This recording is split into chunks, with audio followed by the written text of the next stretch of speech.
Sharjah ഒരു പറയേണ്ടത് Sharjah വണ്ടിയാണ്. അവിടെ കൈ കൊണ്ട് കാണിച്ചു. ഇതാണ് പട്ടൻ്റെ ഇതാണ്. വീടൊക്കെ അവിടെ ഓന് എവിടെ ഓന് പിന്നാലെ പോയിക്കോനോട് ചോദിച്ചു കേരളത്തിൽ കയറാൻ പറ്റും. ചെരങ്ങ കാഴ്ചിട്ടില്ല, വള്ളിയുണ്ട്. അത് കുളിക്കണ്ടിപ്പോ ഞാൻ ആടിക്കഴിച്ചോണ്ടിരിക്കും. അതാ നിങ്ങള് ചോളം കരിമ്പ്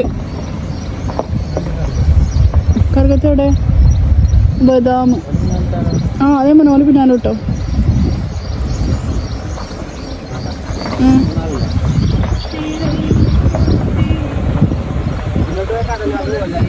കടല മനസ്സിലായേ? ഓന് പിന്നാലെ പോയിക്കോനോട് ചോദിച്ചു കേരള